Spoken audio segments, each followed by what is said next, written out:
এই ভিডিওটিতে কয়েকটি গুরুত্বপূর্ণ প্রশ্ন বা মোস্ট ইম্পর্টেন্ট কোশ্চেন যেগুলো অঙ্গনওয়াড়ি ওয়ার্কার এবং হেল্পার উভয় পদের ইন্টারভিউতে বিভিন্ন জেলাতে বারবার করে রিপিটেডলি জিজ্ঞেস করা হয়েছে। সেই প্রশ্নগুলো তোমাদের সঙ্গে আলোচনা করব এবং তার উত্তরগুলো তোমাদের সঙ্গে আলোচনা করব। তো যারা সামনের দিনগুলোতে ইন্টারভিউ দেবে একটু ধৈর্য সহকারে এই প্রশ্ন এবং উত্তরগুলো শুনবে। আশা করি এই প্রশ্ন উত্তরগুলো দ্বারা তোমরা উপকৃত হবে। তো প্রথম যে প্রশ্ন সেটা হলো, একটি শিশুর যখন জন্ম হয় তখন তাকে কোন কোন ভ্যাকসিন দেওয়া হয়? একটি শিশুর যখন জন্ম হয় তখন তাকে কোন কোন ভ্যাকসিন দেওয়া হয়? পরের প্রশ্ন হলো, মিড ডে মিল এর বর্তমান নাম কি?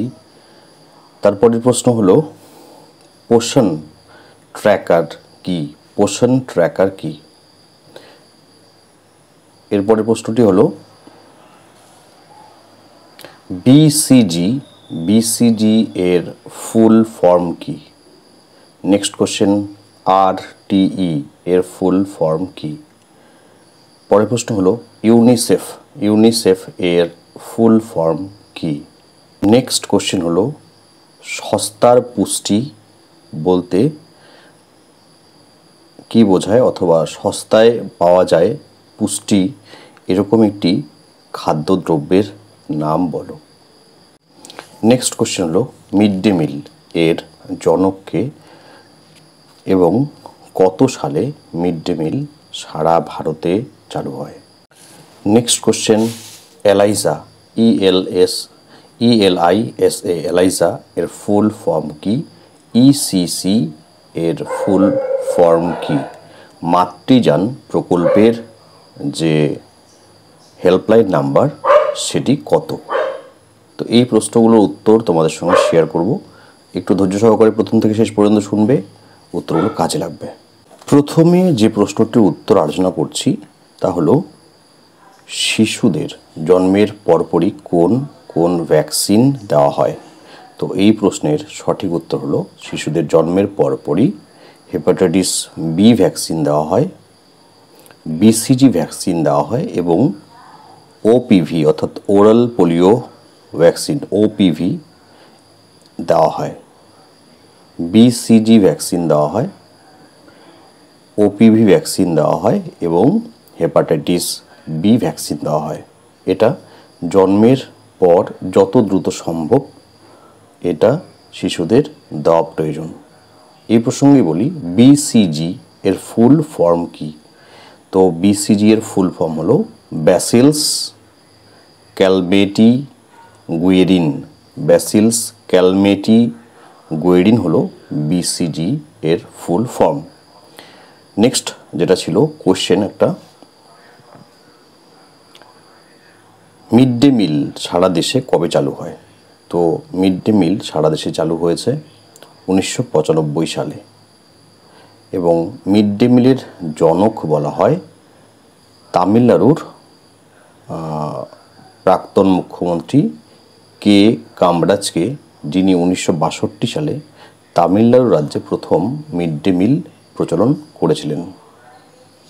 নেক্সট কোশ্চেন হলো, ECCE এর ফুল ফর্ম কি? ECCE এর ফুল ফর্ম হলো early childhood care and education. Early childhood care and education. Next question, ELISA বা এলিজা ELISA এটা কি জিনিস? তো এলাইজা এর ফুল ফর্ম হলো enzyme linked immuno sorbent as. Enzyme linked immuno sorbent as এবং এই এলাইজা হলো একটি টেস্ট যার দ্বারা বোঝা যায় কোনো ব্যক্তি এইডস রোগ দ্বারা আক্রান্ত কিনা। তোমরা অবশ্যই এইডসের ফুল ফর্মটাও জেনে নাও, সেটা হলো acute immuno deficiency syndrome. Acute immuno deficiency syndrome. তোমরা কমেন্ট সেকশনে HIV এর ফুল ফর্মটি লিখে জানাবে। তোমরা কমেন্ট সেকশনে HIV এর ফুল ফর্মটি লিখে জানাবে। RTE এর ফুল ফর্ম কি? Right two education. RTE এর ফুল ফর্ম হলো রাইট টু এডুকেশন। পোষণ ট্র্যাকার কি?